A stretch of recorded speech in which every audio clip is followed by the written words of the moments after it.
Abiding Presence Phase 3, Enlightenment Level 1. Let's define this really clearly so you understand what it is you can achieve in 5 years if you know what you want and you're prepared to do what it takes, because here on this website I say 5 years to Abiding Presence Enlightenment Level 1 since I started this website in 2012.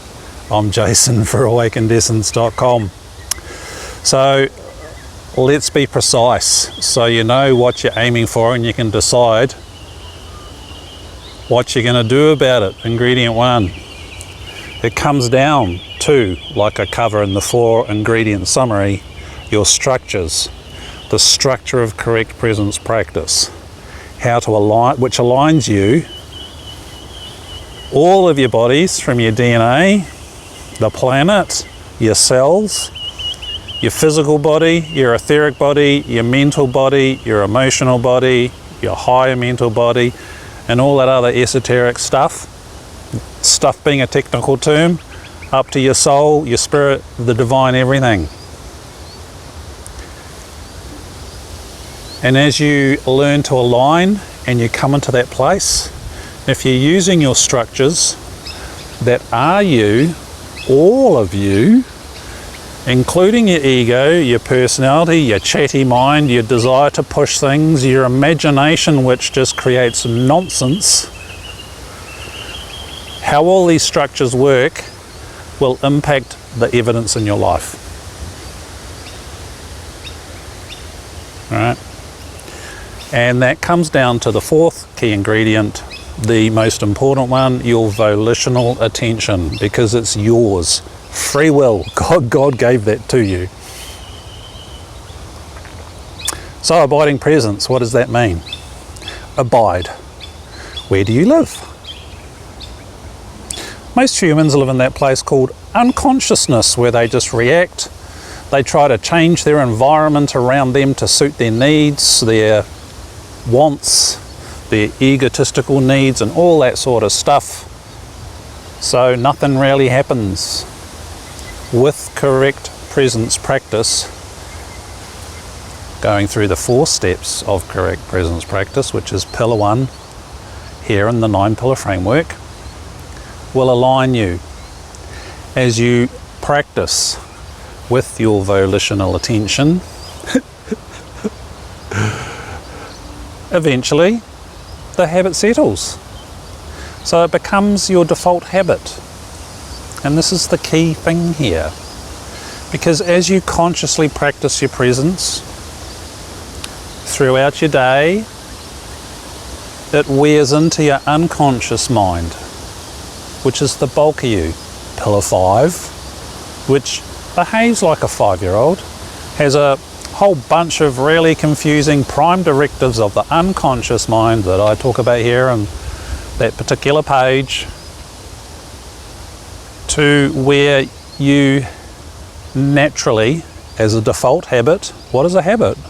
We've all got habits, and right now, before you watch this video and as you watch it now, you are running a habit. Is it one you're choosing, or is it one that your unconscious mind is just doing as the default? So I've discussed a lot of these things in the other videos. Abiding presence is when your practice, your conscious practice, is, well, effectively quite relentless. And then you have another one of those awakening things, and your practice just becomes a bit like breathing, although you are consciously checking the 4 steps to presence. Body, inner body, your presence, which is the space that allows everything to be. One of 3 only vague statements in this website that allows your ego, it allows what's happening. However, you are consciously aligned, allowing what is. Your consciousness of yourself or higher self or whatever That's the thing, when you get to presence, what everybody's definition is for that kind of varies a bit, but I'm sticking with consciously chosen presence practice. Right, step 3. And the entirety of the correct presence practice course is really definitive on this, so you can learn to do it correctly, because most people don't, or they would awaken in 5 years or less if they do the maths. Because how do you learn a habit? How did you learn to tie a shoelace? So your presence is a bit like that. The 4th step in the correct presence practice is the nothingness, the everythingness, the void, the noumenon, i.e. before phenomenon, right? And that's bigger. But that's grace-based. Grace meaning God's grace. Beyond your personal control.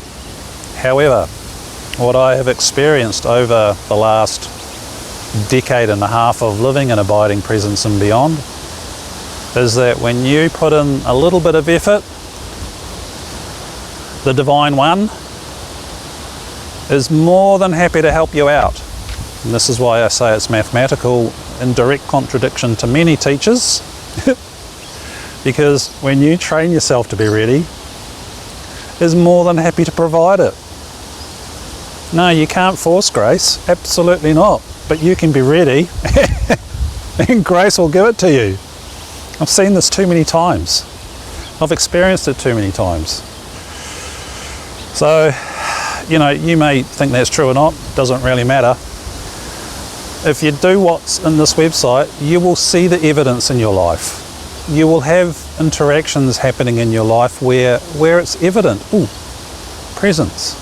Even if it's just remembering to do step 1, get in your body. It gives you the ability to respond to what's going on and hopefully not do something that you'll later regret because you are running a bad habit from your unconscious mind that makes the situation worse. So spiritual concepts are all very difficult to understand and cognize, and everybody's views are different. However, correct presence practice is very specific, and as you practice it, you get nuanced at it, and your unconscious mind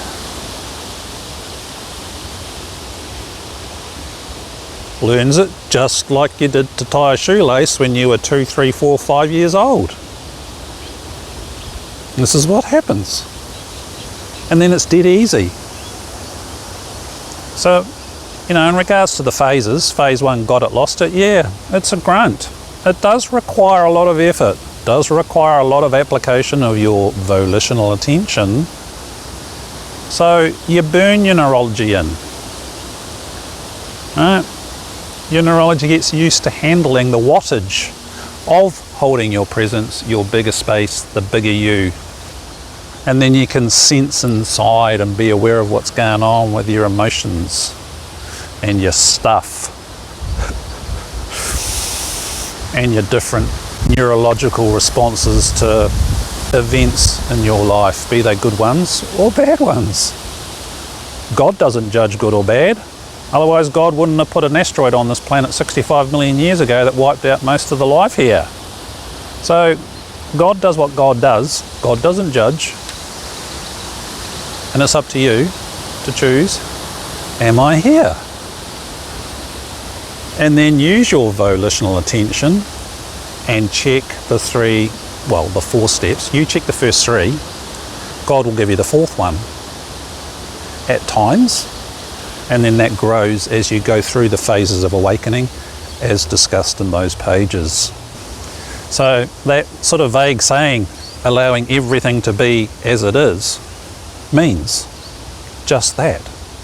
So something's happening in your life, and let's face it, most people are more keen to practice when things don't feel good because you want to move to what feels better.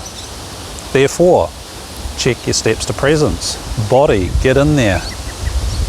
When you get in there, that means your neurology is activated, therefore you are able to access more of the super you that behaves like a 5-year-old, your unconscious mind, to help you through the situation. And because you're in your body, it means you can access your inner body better and get really clear about what's going on in there too. It's a fascinating process.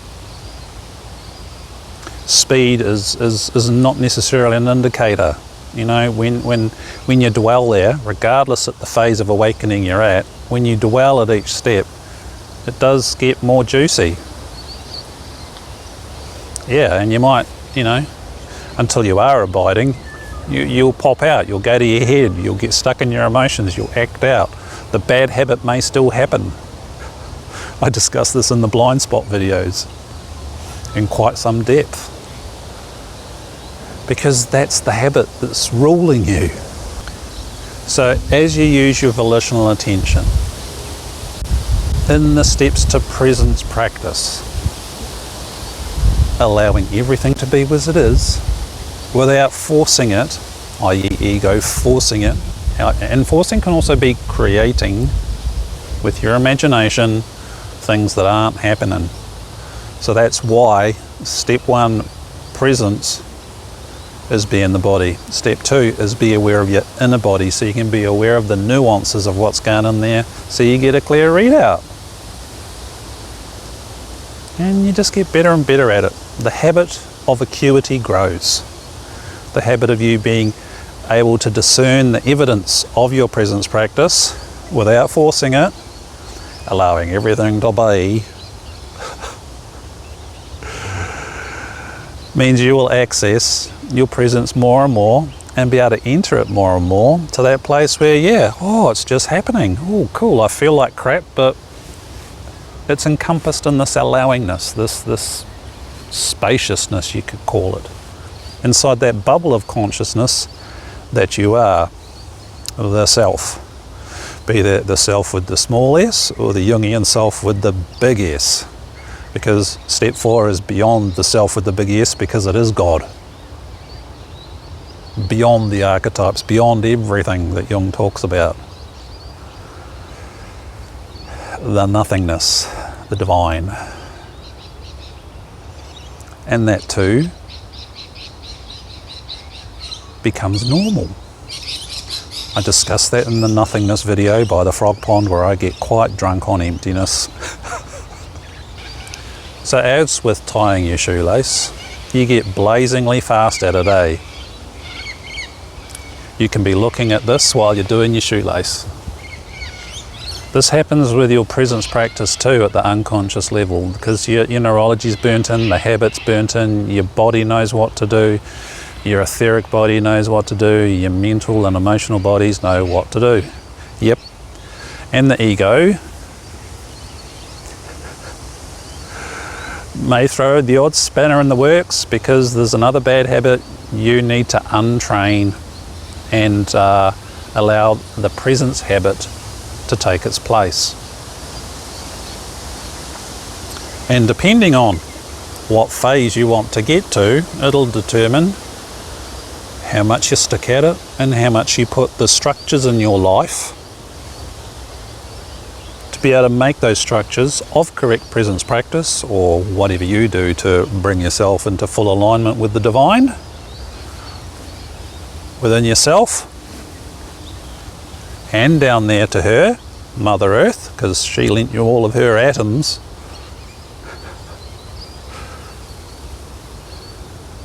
The habit grows, and then one day it's just dead easy.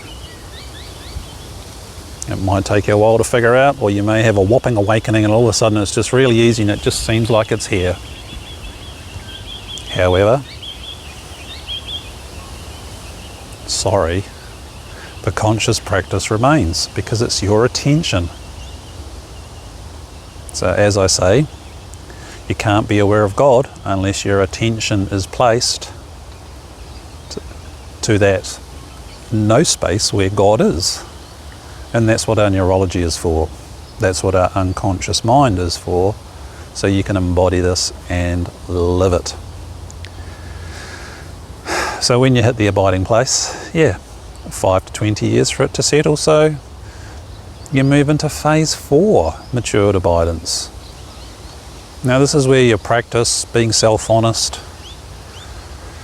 comes into play with what I call pillar 4 law 0, which is self-honesty. Am I checking the steps? Am I truly here?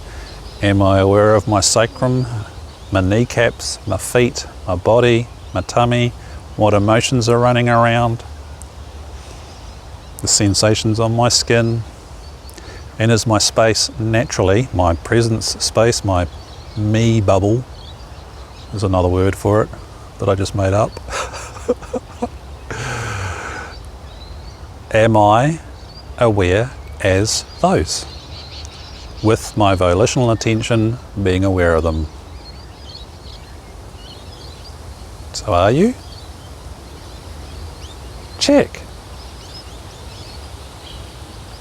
So depending on what's happening in your life, depending on what's happening with the cycles of everything outside of you and the situations and the dynamics, and your own cycles and dynamics inside with what's coming up, this may be easy, it may be difficult, you may have periods of, stuff, which is a technical term for emotional baggage, or as Eckhart Tolle calls it, the pain body. But are you choosing to be here while that's running and feeling it? So the only way to really truly feel your emotions is to be in your body, because that's where they are. In your tummy brain, your solar plexus, your identity center. So it's quite a distance from your head. You can't think your way through it, you have to feel it. So before you hit the abiding phase, you will be subjected to cycles, the cycles of you, the cycles of life. And there'll be periods there where your practice is quite a grunt, i.e. it's difficult, you keep getting dragged back into your head if that's one of the things that happen to you. The train track noise inside your head might be quite persistent, but that's, well, quite frankly, it's irrelevant. Be aware of your hands and your feet, because if you do correct presence practice, and if you're doing it correctly, you cannot be stuck in your head. You just can't. Try it. Feel your legs, feel your feet. If you're truly feeling your feet, you'll be down on your feet until you go back up here and it comes back, eh? Watch it. Watch it. So then it becomes obvious to you. And eventually your neurology, your energetic systems, your spiritual systems open up so you can handle the bandwidth, the pipe of presence and then the divine. And because you've done it consciously, which means you would have, unraveled the stuff that's stopping it, your blind spots, and those things that get in the way, you will be able to cope with step 4, the divine, and stay functional afterwards and during. So that's presence. It's just here. It becomes dead fast. It's dead easy. Yeah, it's just here. Yeah, it is. When you're abiding in presence. And you're checking the steps, so you know it's real. So the downside to all of this is the good news. Yeah, 5 years or less, because what are you doing? You're just learning a habit that you're really going to make sure becomes the default, because your unconscious mind is totally and utterly wired to help you. That's its job. Yep. We also redefine that in some ways as calling it the ego, and that it's a monster and it does this and well, it's yours. Law 0, the second half of which is self-responsibility. Yep. It's my attention, it's my ego, it's my unconscious mind, which is a 5-year-old, and that's how it thinks and behaves, which is why I say a lot of the things I do and behave the way I do, and why I hang out with the birds and the animals. Because those cockatoos and corrallers, they do behave like 5-year-olds. They're a handful. They really are. And that demonstrates my ability to hold and give a coherent video whilst I'm juiced out. And the animals feel it. They certainly do.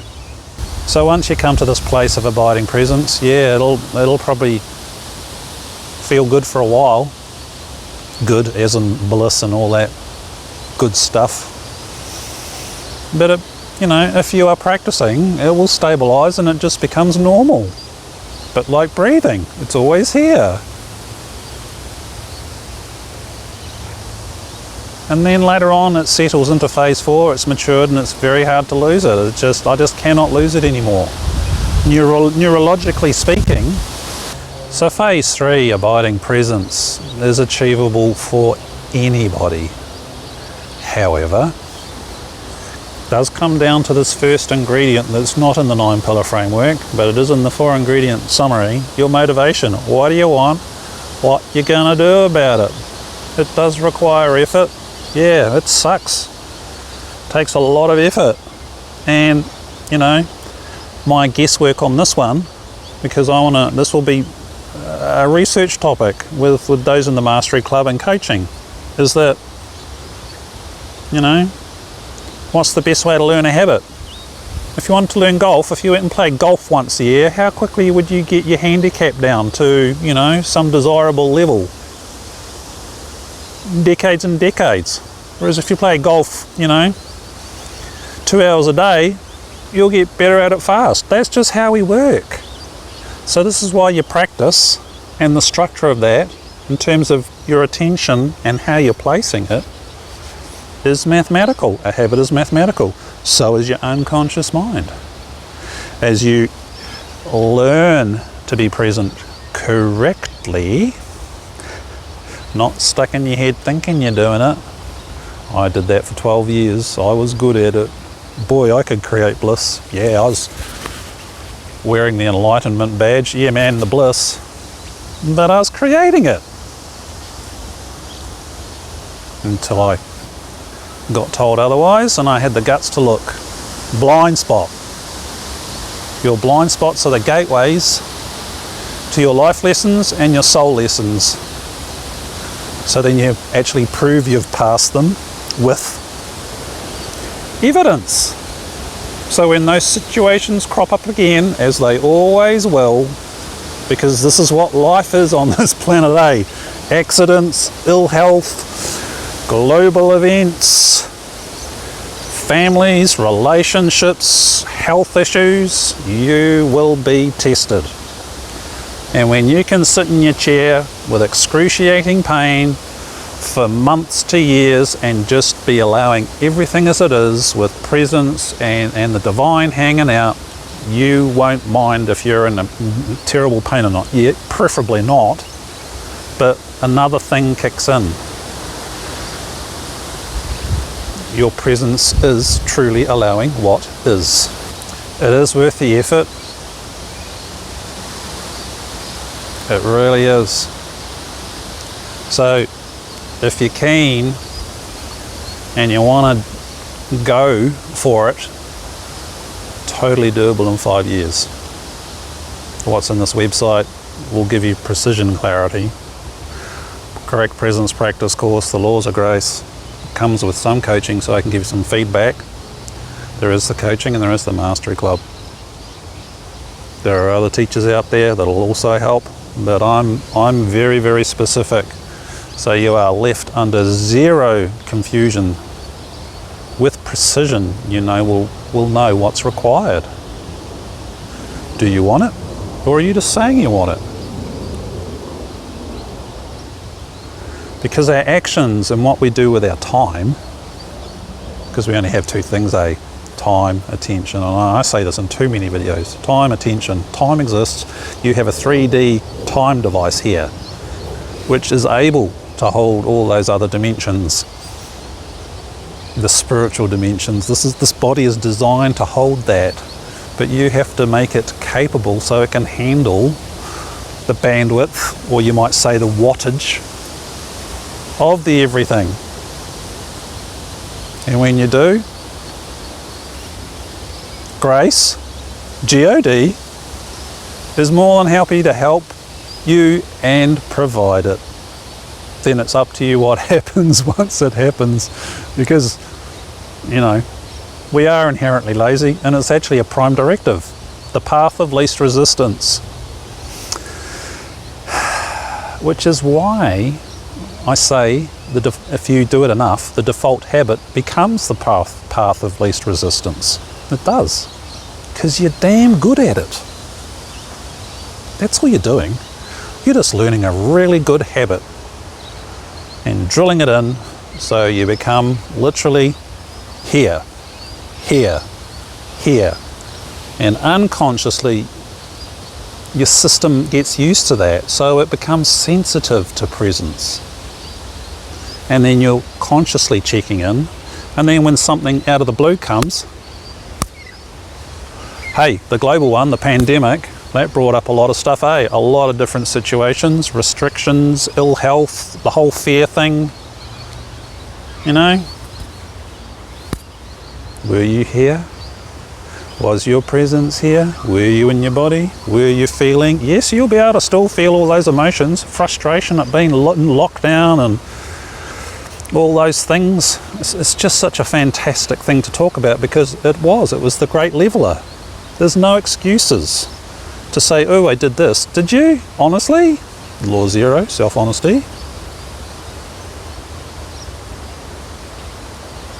So if that was your default habit, then you would have noticed the frustration of being in lockdown, for example, right? But then that's where the conscious practice comes in. Ah, presence, that's right. Okay, I've got frustration running through my body. Yeah, I'd love to go out to the movies with some friends, but I'm here, allowing everything to be as it is. Does that make sense? If it doesn't, ring me up for a quick chat. Laws of Grace course, correct presence practice, or coaching, and I'll help you define and to master that process. So, Abidance of Presence, Enlightenment Level 1, and then it deepens.